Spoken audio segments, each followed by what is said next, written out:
All right, the End of the Bench podcast is back after a very long hiatus. The NFL season has started. We're almost to the Major League Baseball playoffs, and Frank Ocean finally came back from the dead to release not one, but two albums. So we figured we should also bless you with a new podcast since we've had you waiting for so long. Jonathan, how's it going, man? It's good. That's actually quite a list of things that have happened since we've been on. I'm surprised we didn't end up electing a president before the next podcast. It's been so long. Or that like one of them dropped out of the race mysteriously or something. We've even had a presidential debate. Can you call that a presidential debate? Yeah, I guess not. I'm not entirely sure what that was. The highlight of that debate was your Bambi Donald Trump Snapchat. So if we can call that, we'll call that part of it the debate. That was the best part of it. They're all very bad people. Agreed.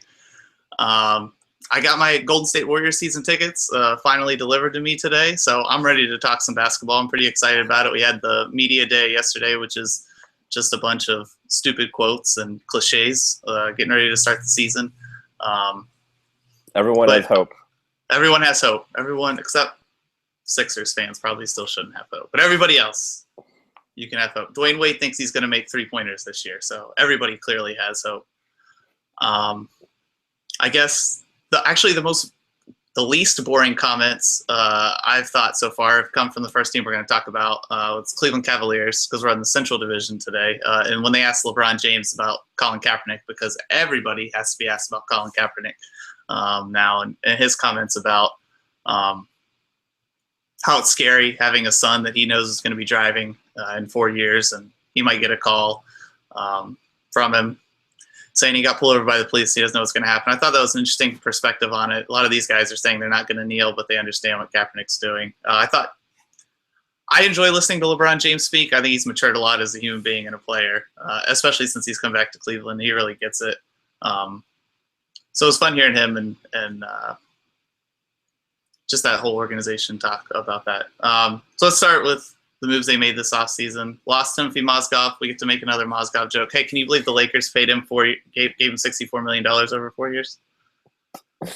Oh man, it's you never not shake your head. You never not shake your head at that. You just look at it and you're just like, how did that happen? And it still got shock value months later. It's really incredible. Like it's crazy to me. Like as a Rockets fan, we're not even like giving in to like Modi Yunus, and we're probably like $5 million apart, like, or maybe like a year apart in a deal. And the Lakers are just like, screw it, like we'll just give him 4 for 64. Like I just don't understand. They probably offered that. I know, and they were like on the phone midnight, like this is the move. Mozgov went into the meeting prepared to ask for like 1 year with a player option or a team option for the second year for like $5 million. And they were like, well, hey, listen to this, Timothy. We're going to offer you 4 for 64. And he was like, he probably shook his head at it. And he was like, oh, okay. Where do I sign? Who do they think they were bidding against? What is Russian for extortion, you know? All right. That's enough. We're going to hit on him every podcast for fun. So we'll jump off the Mozgov train for now. They lost Matthew Dellavedova. He went to Milwaukee. And he was traded for a $4.8 million trade exception. And I have noted here a player who will most likely never play NBA basketball. So I don't remember who was in that trade now because I took these notes so long ago. But I clearly didn't think a lot of them. Sasha Khan was traded to the Philadelphia 76ers for a trade exception, and they waived Dante Jones. Was it a Sergei Karasev or something like that? No, because I would have respected Karasev a little more than that. Fair enough. At least I think so. I don't know. Who they added this offseason with their limited space. They drafted Kay Felder, the tiny point guard that was very exciting in the summer league with a couple of big dunks that I remember seeing on the Vine. Do it for the Vine. Chris Anderson signed to a 1 year, $1.5 million deal. Richard Jefferson got 3 years, $7.5 million, and they brought Mike Dunleavy in on the trade exception that Matthew Dellavedova, or Mike Dunleavy, and the trade exception that Matthew Dellavedova opened up. He's got 2 years and $10 million left, and the second year is a team option. So that's kind of the current situation in Cleveland. I didn't expect to see a lot of roster movement because they didn't have a flexible cap situation. I think they're just kind of got to ride with what they got and hope LeBron James continues to be LeBron James and Kyrie Irving builds off his impressive finals performance. Yeah, I mean, I think, and one thing that remains unresolved is the J.R. Smith contract situation. I haven't heard any recent news about it. I don't know if you've been skimming the news wire for anything, but I haven't heard anything new about it. And that's interesting because with Dellavedova gone, Dunleavy's always an injury risk. They're not very deep at all. I mean, I definitely would say they're thin at the wing, guard wing position. So I think it's interesting that he's doesn't have more leverage in these negotiations, I guess. As far as point guard goes, I mean, Irving has a history of being injured, and they don't really have anyone to go to now. Especially Mo Williams is retired, so they're really, I guess, Mo Williams left them in a tough spot by retiring so late, and they weren't able to go out and get someone. So now they're probably going to be scrounging around the wire. Maybe they pick up someone that gets left off a training camp roster, cut early, or something like that. Because I felt like this rookie point guard class was pretty deep, and there was some undrafted free agents that I thought were pretty interesting in it. So maybe they pick up someone like that comes in and help. But you're kind of going to have to be holding your breath with Kyrie and Dunleavy if J.R. Smith remains unsigned and they don't add another someone at point guard. Yeah, the J.R. Smith thing, I do find that interesting. You think he would have been re-signed pretty quickly, pretty early in the offseason. I do not have any information on it, but what I do have is luckily LeBron gives us a look into his life on Instagram stories. And in it, he likes to post himself working out. And in his most recent post, J.R. Smith, along with the rest of the Cleveland Cavaliers, were in his gym working out with him. So you would have to assume that eventually I don't think J.R. Smith wants to go anywhere. I think Tristan Thompson was at his wedding. Instagram's where I get all my news. And I think those guys want him back. He was a pretty big part of the team last year. I think it'll just be a factor of what numbers they eventually end up deciding on. Hell, if they want him that bad, if I was LeBron James, I'd just offer to pay whatever the Cavaliers can't pay him on the side. Like, here you go, JR. Go buy yourself a shirt and play for the Cleveland Cavaliers next year. So, correct me if I'm wrong here. Their most reliable wings, if JR comes back with injuries and everything, would be JR and then Richard Jefferson, because Dunleavy's always Shumpert hurt is an injury and Shumpert's risk too. always hurt. Yeah. And as famous as he got from Kanye West, Shumpert he hasn't put together a healthy season in 2 or 3 years now, and this Cavs team might not get the first seed. They could go as low as 3, I guess. But the real problem is, as we've discussed in the other podcasts, the East just does not really have someone that is ready to swoop in and really contend with them. And so long as they just remain somewhat healthy, they ought to be fine.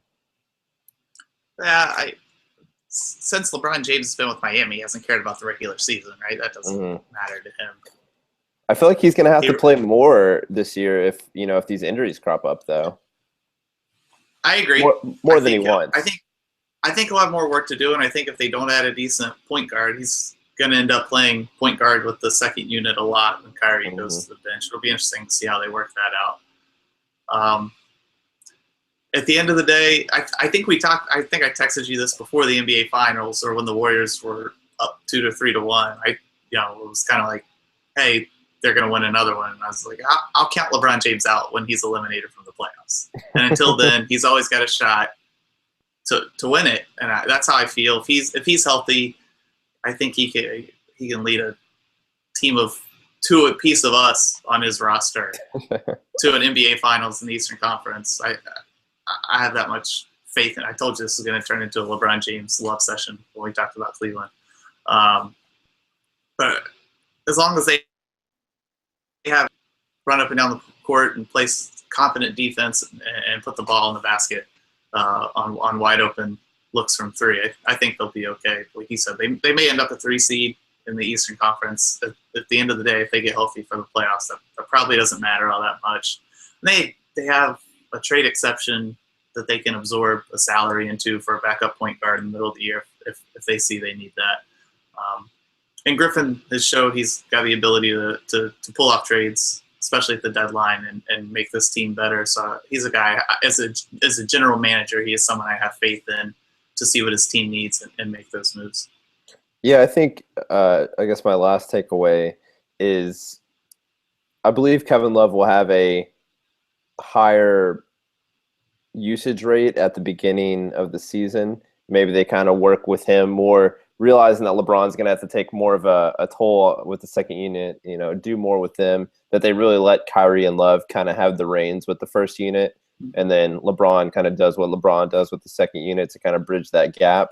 I'll be interested to see, I guess, kind of what kind of staggering of the minutes they have and, who does what with that. I think Lou has shown the ability to be creative with the lineups, and I think he'll have to do it again this year, just make sure everyone gets by healthy and everyone's in a nice rhythm as the season moves along.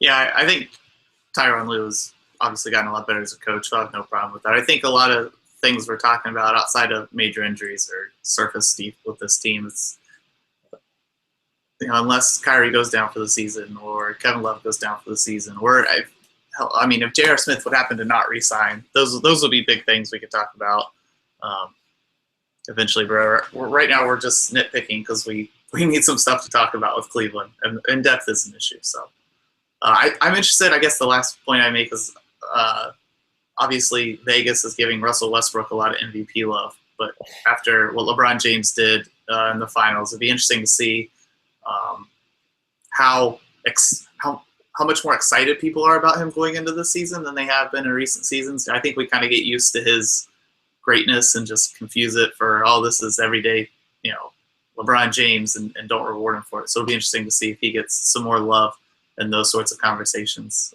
going into this year, because his numbers, the way he puts them up every year, he deserves it. So,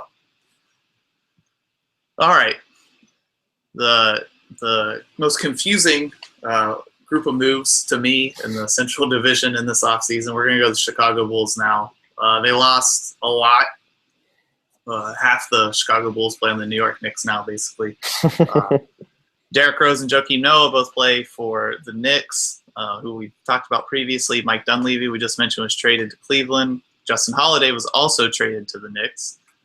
Cameron Bairstow went to Detroit. And then I think three of the moves that they will feel the most are Aaron Brooks, who's been a really solid backup point guard for them with Rose injuries when they needed him. Etuan Moore, who showed a lot of game last year when he had the opportunity. And Pau Gasol, who probably doesn't have a lot left in the tank, but I've been saying that for years, about a few years about him. So he gets to go. He went to San Antonio as a free agent. And he looked great. He looked great in the Olympics, too. He did. He looked great in the Olympics. So he's probably got more left in the tank. Well, I don't know. Now I don't know because he played all this summer, but we'll see. They added Denzel Valentine, probably thinking he's the next Draymond Green in the draft room. Everybody is apparently now. Isaiah Cannon as a free agent from right? Yeah. Rajon Rondo, Dwayne Wade, in the most confusing non-shooting backcourt in the NBA now. Spencer Dinwiddie, they trade for him, they waived him, and then re-signed him. So I'm assuming so they could sign him to a smaller contract.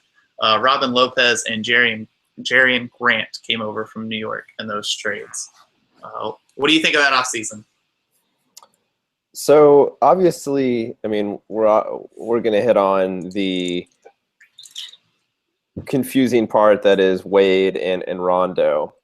But I would like to say that I liked I feel like their front court has been a problem, and not because of talent, but because of it's lacked a rotation. Yeah. And I think that they've fixed that to an extent. I believe that, whenever you basically subtracted Powell and Noah, you added Robin Lopez, and now you have a Robin Lopez, Gibson, Mirotic. That's a good trio, I feel like, and then Bobby Portis can really maybe give you some minutes offensively as the center whenever Mirotic is in the game. While Mirotic might end up guarding centers with the second unit, but I think Portis can maybe fill that role as a rebounder, pick and roll guy, and just real crash the boards type. And he's even shown a little bit of an ability to shoot, and he's been working on that. So I like their front court rotation a lot better now. Doug McDermott still really doesn't have a spot on the team because he's not really going to be able to play small forward. I mean, and he's not really big enough to play power forward. And that's not a problem if he can play in Mirotic's spot. But, with the lack of depth at having a true center behind Lopez, I think his health is going to be one of the most important factors for Chicago this year, just because they don't really have another guy like him or another center that's really good and able to play. And then, they have a lot of playmakers, which I think is going to be underrated.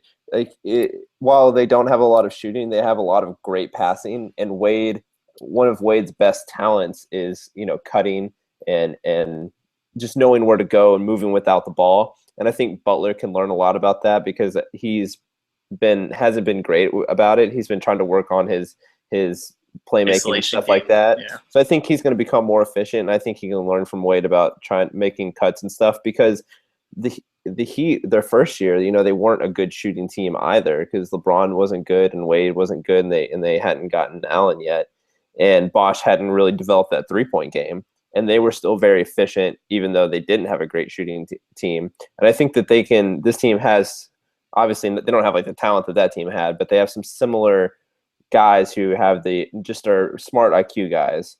Now, the real problem I think is Rondo. If Rondo decides to play defense, and then like you said, Wade said he's working on his outside shooting. I'm not sure what that means, or whatever. But I think the weirdest part is going to be to end this rambling, tirade. The weirdest part to me is how Rondo and Wade share the ball, because they both to an extent, they need the ball in their hands to be effective, especially with Rondo, less with Wade, but also with Wade too, to be at his most effectiveness. And so I think that is going to be the hardest, point where they're going to have a lot of friction trying to get to that middle ground. Were you attempting to sell me on the Bulls? Because you did a pretty decent job of it. I mean, I don't hate their offseason as much as everyone else does, I guess. But, I mean, I definitely see there's definitely friction. But I think that they're going to be really good on defense. With Wade and Butler and Gibson and Lopez, like, that's a pretty good defensive group. Yeah. Even with Rondo's, I mean, they could win a lot of games, like 92-84 or something like that. Yeah, I don't know. I mean, I think they'll be okay. I don't know if they'll make the playoffs, but I think they'll be all right. Like, they'll be competitive. I was complimenting you. You talked me into the Bulls way more than I felt beforehand. The points about the front court are really good. It's always been a cluster in there. The minutes and who was going to get the minutes and how they were going to play. Because you were always talking about people who were effective with the ball in their hands and had similar skill sets. Pau Gasol and Joakim Noah work really well out of the high post with the ball as a playmaker. Jimmy Butler was learning how to take that role. Derrick Rose needed the ball in his hands. And while they didn't figure that out completely, because their backcourt still kind of has that issue, in the front court, I think it's taken care of. You've got Mirotic, who's a really good spot-up shooter and can make some plays off catch and shoot off the dribble when a defender's running at him after you get movement. Robin Lopez is a traditional center who's going to play in the screen and roll, crash the boards. Taj Gibson, same sort of guy, screen and roll, crash the boards. And then this gives Portis an opportunity to still learn and develop. I'm a fan of his game. I think he'll get a lot better. But there will be minutes for him there now. It's not as much of a cluster anymore. There's not as many similar skill sets. Right. In the backcourt, the proper cutting, like you said with Dwayne Wade, proper cutting and knowing where to be and knowing how to space the court, even when you're not a great shooter, is wildly important to an offense when you don't have any great shooters on it. Jimmy Butler's not a great shooter either. Hopefully he's been working in that over the offseason, because that would be really big for the Bulls if he could develop a very reliable three-point shot, like what we've been saying about DeMar DeRozan for the last however many years. If he could do that, that would be super helpful. It depends on what Dwayne Wade you're going to get night in, night out, how good they can be defensively, because you're right, Jimmy Butler is a really good defender. Robin Lopez is a serviceable rim protector. Taj Gibson gets after it. And Rajon Rondo is an enigma. But if he decides that this is a team that he thinks can win a lot of games and be competitive, then Rajon Rondo is going to show up. And when Rajon Rondo shows up, he is a very, very good basketball player, which he showed us in those years in Boston. He's probably a few years removed from that, probably a few years past that. But he can still be really effective. It'll depend on how they can distribute the ball on the perimeter. I think Wade had learned from his experiences with LeBron James in Miami. I'm not saying Rajon Rondo is LeBron James, but I think he learned how to not need to be the alpha in every single situation, have the ball in his hands all the time. And I think that'll be good for him in Chicago, because he'll come in recognizing that Rajon Rondo is most effective with the ball in his hands, and he can contribute other ways, whether it's catching the ball in the block in isolation situations after movement, or making the right cuts and being in the right place. I think their biggest problem is the backup at small forward. Denzel Valentine's probably not ready. We'll see how he adjusts to the speed of the NBA game. And Doug McDermott, like you said, he can shoot the ball and he can put it in the basket from time to time, but he's not quick enough to guard anybody. The two or three, and he can't really bang in the post with guys at the four. So that's their one big problem. But as far as the starting lineup, I think they're a playoff team in the Eastern Conference. I just think they'll have a lot of growing pains getting there. Yeah, they're definitely thin in the backcourt. Snell, has never really developed. Yeah. I like the fact that Jerian Grant will probably get a fair amount of run with this team, because I think he's potentially pretty solid. I like his length, his athleticism. Yeah. He needs. I think he might actually complement Valentine pretty well, because I'm not sure he's an excellent playmaker, but Valentine definitely has the capability to be. Yep. And so maybe Valentine's more of the nominal point guard in the backup unit than Grant is. But I don't know. It's an interesting team. I think more than anything with Rondo is that Wade can hold him accountable, whereas I don't think anyone on the Kings really could. And maybe Rondo, or the Mavericks, apparently. Yeah, or the Mavericks. And maybe Rondo's past that point in his career where he's just not fixable. But if he were to be fixable, I think that it would be on a team like this. Long term, the one thing that frustrates me about all the moves that they made is, first, that I feel like there's going to be similar problems with Butler, because it seemed like it was, after they got rid of Rose, it was going to be his team. And it doesn't seem like they're transitioning that way with how they've structured this team. And so that might curtail his growth. But Wade's also really good about that kind of stuff, so maybe it doesn't. But I'm afraid that it might, just because he's not going to be able to explore every facet of his game the way that he would have been able to had they just cleared the books and try to kind of start over with him as the centerpiece. But secondly, their cap situation still isn't great, and they haven't solved a lot of the basic problems of why they're in the situation that they're in. And I mean, they have $75 million after this year, but they're going to sign back Mirotic, so that's going to take a good chunk of that, probably 17, 18 million. And I mean, they'll be able to sign, I guess, one other starter, but I don't know. I'm just not a huge fan of where this team is. And I don't know.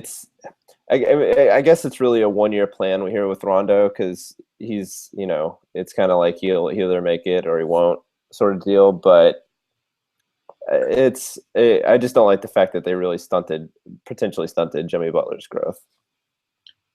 Yeah, I agree with you on that situation.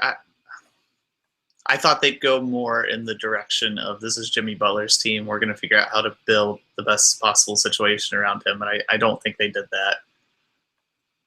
But in the long run, if you stunted yourself as a team in growth, you did it for 2 years, really, because after that, $23 million from Dwayne Wade's going to come off the books and 11.5 guaranteed, regardless of what the situation ends up being with Rondo, in 2 years it comes off the books. So there's 34 million that comes off the books in 2 years at a minimum. So Jimmy Butler's still under contract then, and they can try it again, maybe building more around him. But you're right. The question is, in those 2 years, if you're waiting to build around Jimmy Butler, have you given him the proper opportunities to completely become the superstar that you want him to be? Because obviously you're not looking for Dwayne Wade to be the superstar for the next 5 years and be the centerpiece of your franchise. I think that was a mix of him wanting to come home and Chicago probably in that meeting going, oh man, he's really serious about leaving Miami. Mm-hmm. We have an opportunity to continue to be competitive. And then they kind of put everything behind and said, let's go ahead and go with this. We got an opportunity to win. Dwayne Wade showed us vintage Dwayne Wade in the playoffs last year for Miami. Maybe he's still got some tread left on those tires and take our shots. And we'll see. We'll see what Fred Hoiberg can do. He wasn't too impressive in his first season. I think that's a big part of it. If he gets better as a basketball coach at the NBA level, then I think that he came in as an offensive mastermind, right? That's what everybody thought about Fred Hoiberg. So it'd be interesting to see if he can get these pieces to work, if he can create enough spacing on the court. I think that'll have a lot to do with how their season goes as well this year. Yeah.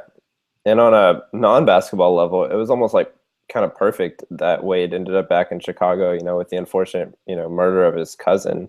But it seems like he's been able to kind of be there and be a healing force and kind of a spokesperson for the the kind of activism that needs to take place in the city. So I don't know. Hopefully that's something that he can that works out. It seemed like it kind of worked out how it was supposed to, I guess.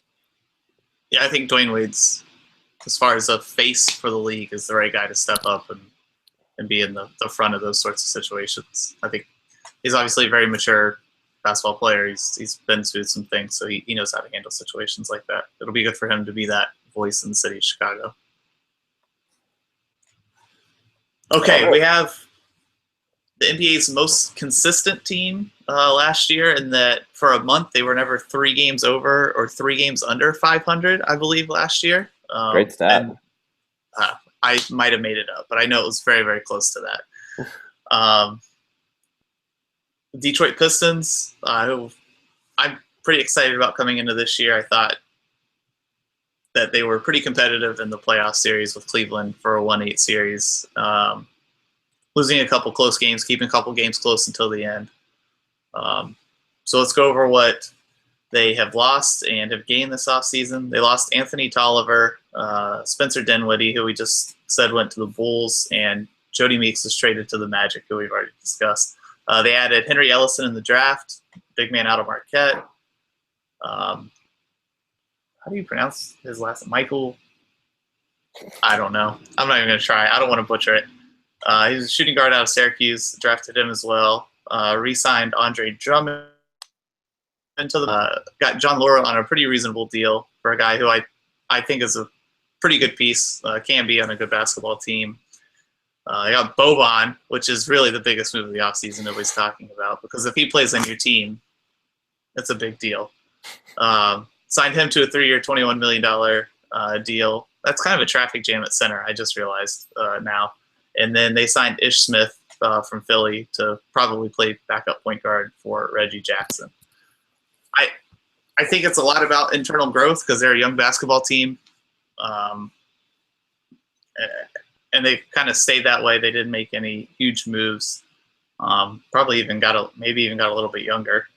I think they kind of have a traffic jam at center, big one actually, with Baines, Boban, Ellison, and Drummond. Now I don't know maybe they think Ellison can stretch the floor as a power forward or something. But outside of that, I like their team. I think they're still young. You're just kind of giving them time with it, and they're not paying anybody ridiculous amounts of money that they shouldn't be paying people. And I think Stan Van Gundy has a plan, and he's sticking to it. And it obviously is working for them last year. It'll just be an opportunity for them to get more familiar with his system and hopefully grow as a unit.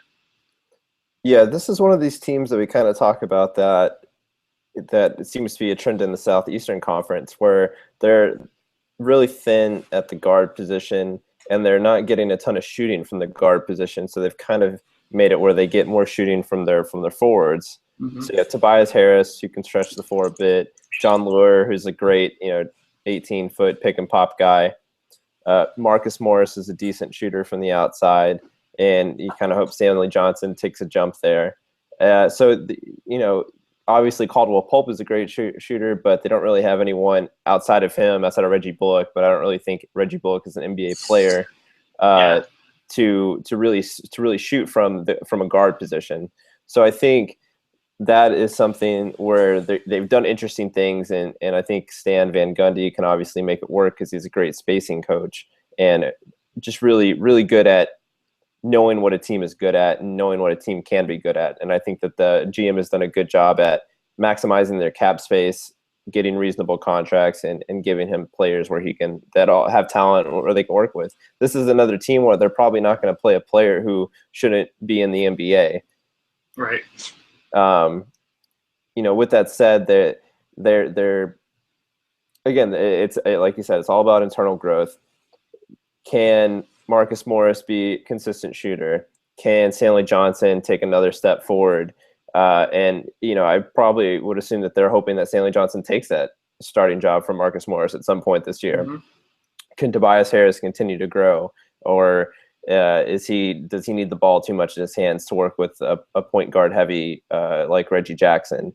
Is Andre Drummond gonna give it all on defense and be more consistent on an IQ level on the defensive end? He's going to make free throws.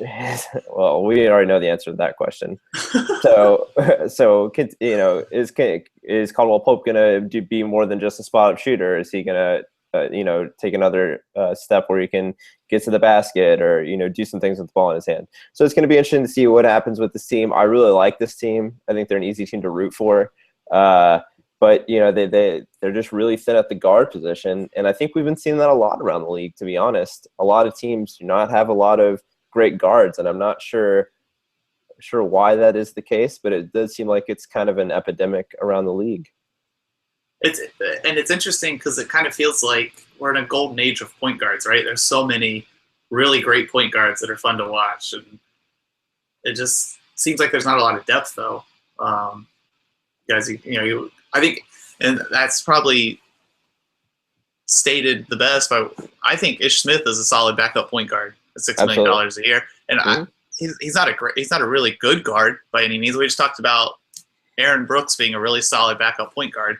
He's not a really good basketball player. I think there's not a lot of depth, so you got to get the value there. And I think they did a good job of that with Ish Smith. He's a guy that can come in and at least run a team competently and find the open man. And they've got depth at other positions. Obviously, they've got it at center. They've got Tobias Harris and Lure that can play the 4. So if you can get those guys in the right positions as a backup point guard, then you're really doing your job. I think right now, they're in a good position. I think this is the last year that they're paying Josh Smith cap hit. They get like $9 million or something like that. That was like paying Josh Smith to not be in your basketball team is something that every other NBA team should consider doing. It was a really good idea by the Detroit Pistons, and I think it might work well for other basketball teams. So this year, they're over the cap, but this part of it is because they let Josh Smith go a couple years ago. The next year, though, they're at 92.3 because they don't have a lot of short-term deals. They've got a lot of young guys locked up, or guys they just drafted. And they're going to have to presumably pay, and we're going to pay Caldwell Pope. He's a really solid shooting guard, really good defender, good spot-up shooter, who's getting better still. And after that, they probably won't have a lot of room to make moves. So we say it's internal growth, but it really is. Because in 2 years they're pretty much capped out after we assume they sign Caldwell Pope. So it'll be interesting to see. I think you're right. A lot of it has to do with Andre Drummond at center. If he can set the tone on defense, I think this team gets a lot better defensively. Stanley Johnson, I think he was already in LeBron James' head apparently. So we'll see what he can do. We'll see what he can do defensively this year, and hopefully he could develop a reliable mid-range jump shot, and that would make him pretty tough to stop on the offensive end as well. I'm really excited for Stanley Johnson. I think I know you are. He's like my favorite player that's not a Rocket. So that's exciting. I'm happy for you because I think he's going to be pretty good this year. I'll be interested to see what Ellison from Marquette brings them. He has a 3-point stroke that did not look broken in college. It looked pretty smooth. It just didn't go in a lot, right? Like some guys shoot a jump shot and you're like, why are you shooting that jump shot? Like you can clearly tell right. They shouldn't be taking it. But he was a guy that you watch shoot and you go, well, he could probably shoot 34, 35, 36% from NBA 3 after a couple years of work. So that would help him a lot, especially if I haven't watched enough of him at this point to know how mobile he is. If he could guard a power forward in the NBA and kind of space the floor around Drummond. I know they have that in Tobias Harris, but just give him other options with that as well. But we'll see. They got a lot of pieces in the front court. We'll see how they fit. This team, I think, is going to be a lot of fun to watch, and hopefully it'll surprise some people in the Eastern Conference because, like you said, they're fun to root for and fun to watch. All right, well, we'll move on to the everyone's darling, the Indiana Pacers. They lost Jordan Hill. You say that with some disdain in your voice. I'm not sure why. They lost Jordan Hill to the T-Wolves on a 2-year, $8 million deal. It's pretty reasonable. Solomon Hill to the Pelicans, 4-year, $50 million deal because of a terrible GM just not extending him for that rookie deal. Yep. Ian Mahimi to Washington, 4 years, $64 million. And they traded George Hill to the Jazz. In return, they've added Georges Niang, rookie from Iowa State, who I always liked at Iowa State, but I have concerns about how his game translates. Aaron Brooks on basically a vet minimum. Al Jefferson, 3 years, $30 million. Jeremy Evans, Jeff Teague, and Thaddeus Young. And so the more I look at their roster, I don't think I'm as down on it as I once was, but I really just dislike their guards.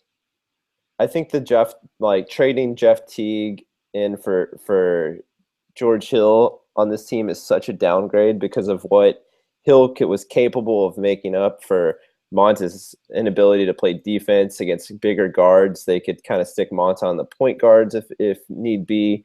And I just liked how Monta could work with Hill off ball, on ball. And now both Monta and Jeff Teague need the ball in their hands, and I think that's really frustrating.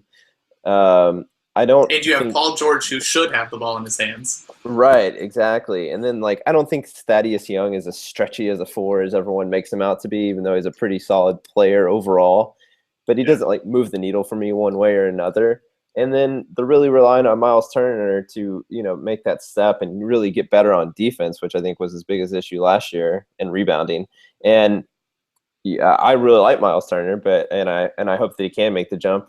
But, it's asking a lot out of him, and there might be some growing pains at the beginning of the year. They have a pretty solid big man rotation with Turner, Jefferson, and Thaddeus Young that I like. But if one of them goes down, then you're having to rely on Lavoy Allen, Rakeem Christmas, and I don't think that's very good. Or I guess Georges Niang. I don't know. And it's not like Al Jefferson can give you a ton of minutes.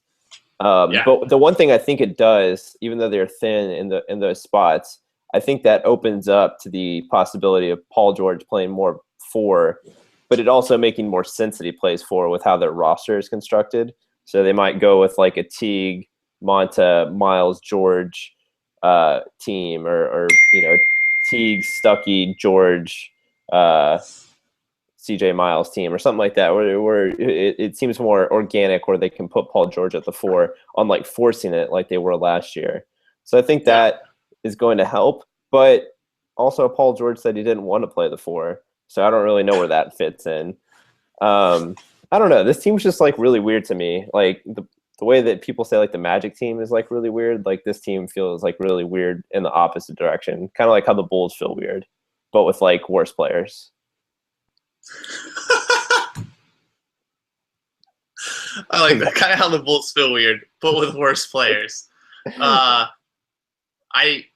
completely agree with you. I never would have let George Hill go because I thought I could add Jeff Teague. Like that's a complete downgrade. And I guess you've softened on them since you convinced me that I really hated their offseason a couple weeks ago when we were actually going to do this podcast the first time.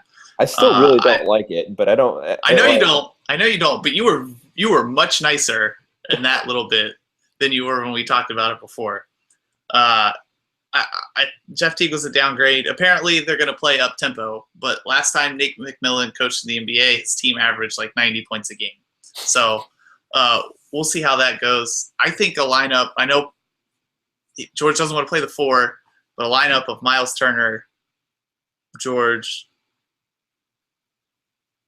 I don't know. You're right. They're so thin. There's just not a lot there. CJ Miles would play the 3, and then like Rodney Stuckey and Jeff Teague. That team would be fun to watch, get up and down the floor and try and outscore teams. But you're right. I think that Miles Turner making the jump is hugely important to this team, and he's not going to get a lot of time to do it. He's going to get thrown into the fire this year, and he's going to have to be a good defender if they're going to be a good defensive basketball team. A lot of that is going to rely on him. Thaddeus Young is not a rim protector really by any means, but he's got quick hands, and he can guard his position pretty well.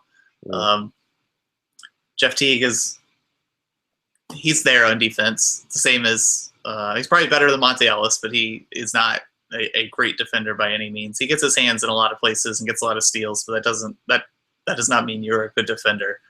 And then obviously Paul George is one of the better defenders in the NBA. So I think George and Miles Turner have to anchor the defense for this team.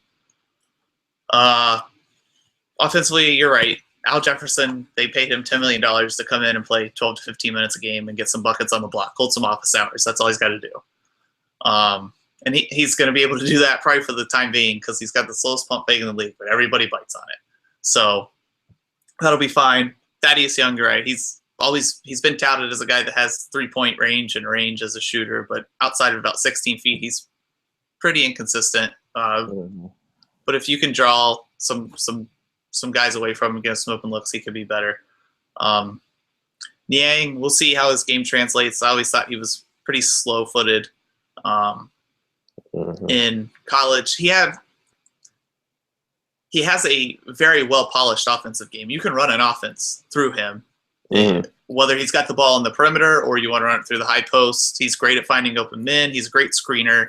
He's a good enough shooter, and he can finish around the rim. But is he going to be able to do that against bigger, quicker guys? I don't know.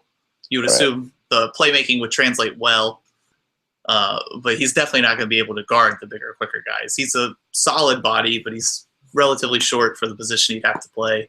And he's going to be much, much slower than a lot of the quicker power forwards. I mean, I can't imagine him closing out on a Nikola Mirotic and then being able to slide his feet after a pump fake and keep from fouling him. I just don't see that at this point. So it'll be interesting to see how this game Mirotic is like way bigger than he is. I know. That's like the type of guy he needs to be. Yep. Niang is short. I think he's 6'5", 6'6", something like that. I mean, I thought he was 6'7", but I mean, that's still like really short for a power forward. Yeah, it's still not going to cut. I mean, Tobias Harris is bigger than he is if we're looking at it that way, right? So, yeah. I think this is a team that, as long as Nate McMillan has bought into the let's play really fast system, it's going to be. I think it'll be fun to watch. They'll get up and down and score some points. And I just looked this up. So they were 27th in pace his final year, but they were second in offense. They had 112 offensive rating. So they just played super slow. They did. Wow. Yeah. So that's like weird. It was a weird hiring, but he is good at offense, I guess. So this is why we work. I say stupid things, and then Slotter You're Googles right, them. You're right. They played really slow, but I mean, they only did average like 100 points a game, but they were really efficient, but they were just really slow. Interesting. Well, maybe they'll be better on offense than we think they are. I don't know. It's a Who lot of knows? guys. It's a lot of guys who need the ball in their hands, and they're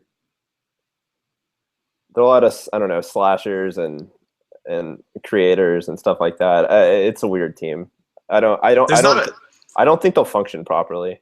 It's not balanced. so we talked about the last two, or with Detroit, they don't have great shooters on the perimeter. Caldwell Pope is a really, really good jump shooter, but Reggie Jackson isn't a great shooter. Morris is an okay shooter, but he's not a really good shooter. So they get it from other positions. Jeff Teague is not a great three-point shooter. He's below average probably. Monte Ellis is not a great three-point shooter. Like probably the worst 3-point shooter for as many threes as he's taken outside of like Josh Smith. Bad. Yeah. I'll say he's not quite Charles Barkley bad, but he's pretty bad. Yeah. Paul George is a really good three-point shooter. But Thaddeus Young doesn't stretch the floor for you at all. Like you're relying on Paul George and hopefully Miles Turner to stretch the floor for you, basically on that entire team, except for CJ Miles. Yep. They don't have anybody else who can shoot the ball. So if they're going to play up tempo, it'll be interesting to see how they have to do it, because it's not going to be a lot of guys running to the three-point line in transition and hitting them for open threes. They're going to have to get to the rim on transition. Mm-hmm. So we'll see. We'll see how it goes. All right. Man, down to the last. I don't know what to think. I don't know what to think of them now. Yeah, I mean, like people have them as like the 3rd seed, and I think they're more like no way, like the 6th or 7th seed. But I think that's a problem, though. I think a lot of teams are the 6th or 7th seed. I mean, somebody eventually has to have a better record, right? Yeah, I mean that's how the East is, I guess. Yeah, there's a lot of teams that are 6th, 7th seed rosters that eventually somebody has to be the 4 and eventually somebody has to be the 5, right? That's so if they're right, I mean, I guess like this team might win like 45 games. I don't think they're better than the Bulls. Do you think they're better than the Bulls? Yeah, because I think their best player is better than their best player, so probably. That's fair. So yeah, and I think they're pretty similar otherwise. But yeah, I mean, I think like they're like about the same as the Bulls. Like they're fine. That's my whole take on the East. They're fine. Outside of the Sixers. Yeah, outside of the Sixers and outside of LeBron James, they're fine. Those are the only two teams that don't fall into that category. All right, let's talk about another fine team in the Eastern Conference. Milwaukee Bucks lost Jared Bayless, Grievous Vasquez, OJ Mayo was dismissed from the NBA entirely for drugs with a Z. That's what I have written down at least. And then Johnny O'Bryant was waived. They added Thon Maker, who may be 19. He may be 27. We don't know. Added Malcolm Brogdon. He's another guy I really liked in college, but it's less about, I have questions about him, like I do Niang specifically, but how he just played in a really weird system in Virginia, which is miserably bad to watch. I know they're really good, but you know who came out of that miserably bad system? Klay Thompson. What? Tony Bennett was his coach at Washington State. I know. That's weird. Yeah. But they also just force-fed him the ball at Washington State. I don't know if you remember that.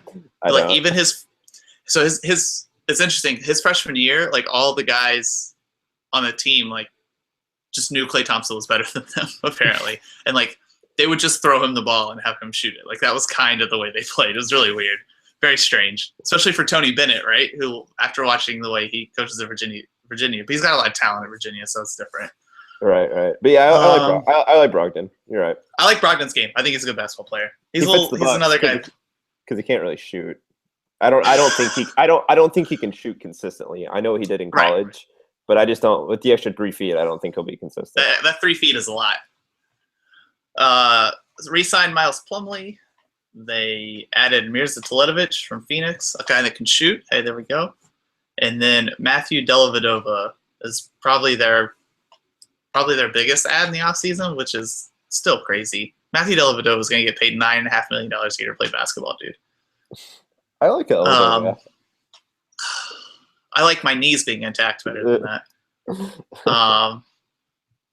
They're not in a bad situation with the cap, and in 2 years, they might be in a little more trouble. Greg Monroe has a player option.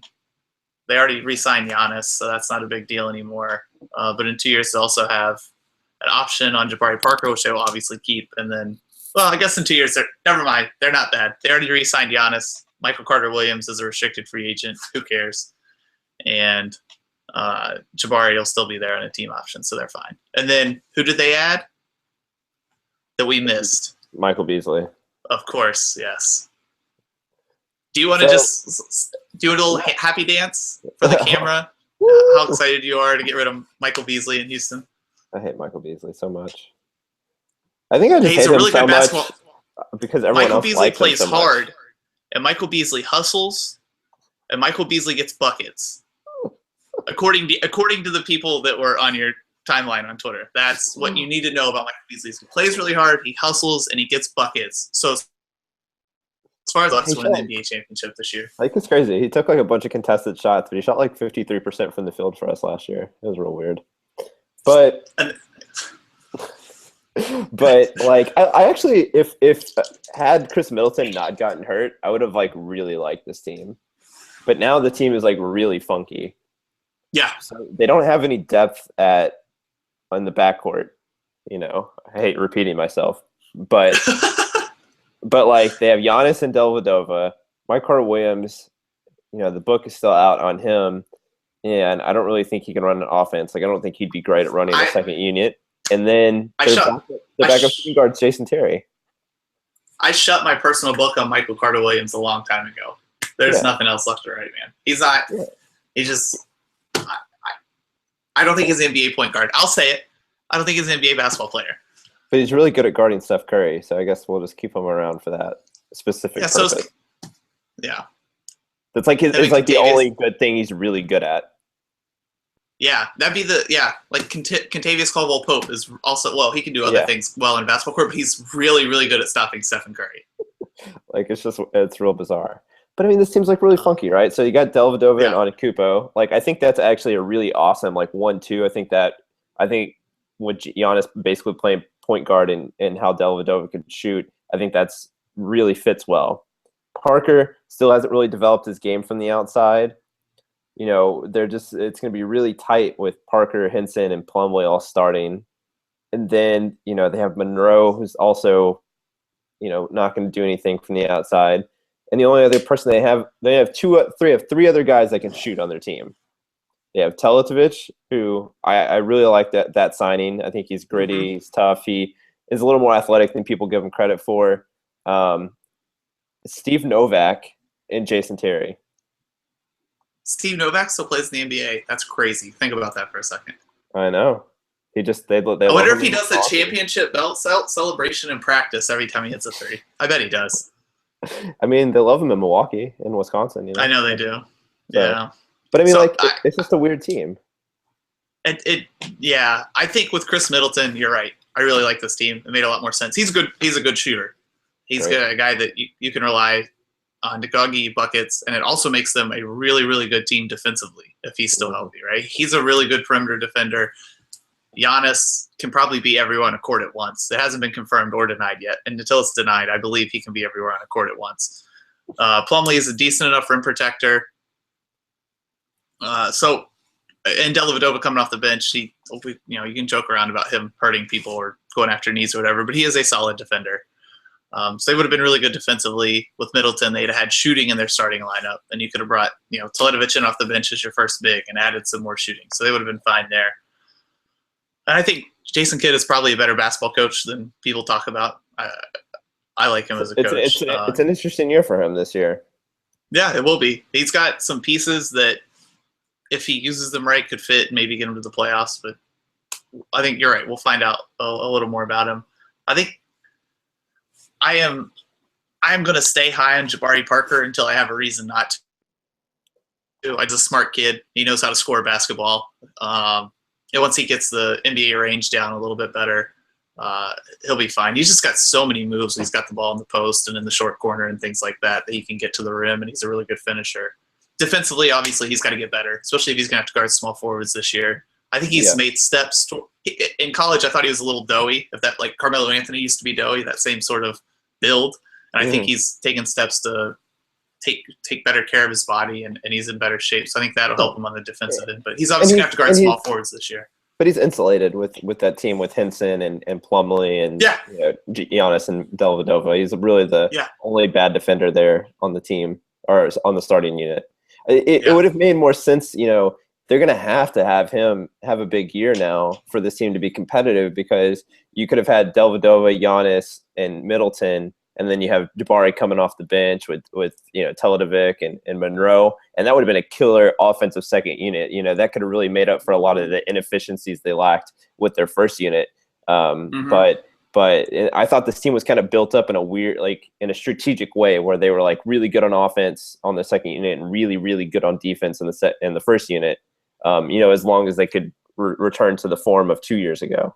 But now it's that they were already thin in the backcourt, and now they're going to have to rely on guys like Jason Terry, and Michael Beasley is going to have to play some small forward maybe, and that's not good. So, I don't know. Or Rashad Vaughn's going to have to do something, or Brogdon, one of those guys is going to have to show some promise or something. I think for them to be good, I think they're going to kind of max out at 34 wins or something like that. Unfortunately, because of the Middleton injury. Yeah, unless Giannis goes supernova, which is certainly possible. Cute. Wow, maybe Giannis developed a 3-point shot in the offseason. Yeah. I'd be so excited for that. I don't know if he has or hasn't, but I'd be so excited for it if he did. If he just comes out and the first game goes 3 of 5 from 3, I'm immediately touting him the best shooter in the NBA because he's Giannis. I'm in. I think Brogdon's going to get a chance to play some in the system. I mean, I think he's a good on-ball individual defender. So that'll be fun to watch. Interesting to see if he can keep up with some of the faster shooting guards. If he plays any small forward, maybe he'll play some small forward in the second unit, because he might be able to guard this guy. I think he's 6'5", so he'll be a little short, a little small, but they're kind of in a position, like you said, they're weird. They don't have a lot of options because they're so thin at the wing position now. And I would take my chances with Malcolm Brogdon guarding a Paul George over Michael Beasley. I don't want any piece of that. So it'll be interesting to see what they do in the perimeter. So I think Jason Kidd's a good coach. I think they'll put him in positions to succeed. You're right. They probably top out. I think if they have a really good season, Giannis just figures everything out. He's figured a lot of it out at this point. If the game slows down for him a little more, they top out at 40, 41 wins. That could be that would really be good for them. And I think that's Jabari Parker making some sort of jump. Jabari Parker scores 20, 21 points a game this year, right? If he can do that, Giannis continues to get better. I think this team has a decent ceiling, but I think you're right. With the Chris Middleton injury, what could have been a really awesome season for this basketball team is kind of, you got to temper up expectations and just hopefully guys continue to develop at this point. Yeah, all those they're fine teams are rejoicing that they don't have one more they're fine team to deal with. That's true. That's a lot of fine teams. So, but yeah, I think this wraps up the Eastern Conference. The Eastern Conference off-season moves. We'll be moving on to the Western Conference next week. We're starting with the Southwest. We're just going to go geographically. I think that makes the most sense. We can. Yeah. Can we wear black for Tim Duncan? Yeah, we'll think of either a plain black or a plain white or a plain gray shirt maybe. Oh, that could be nice. Yeah, because we need to acknowledge Tim Duncan. We were both very sad the day he officially announced he was retiring. So I feel like we were only right to actually acknowledge it 3 months later again. Fair enough. Yeah, gray shirt for the Southwest preview next week. All right, sounds good. All right. All right, later, man. How long was that one?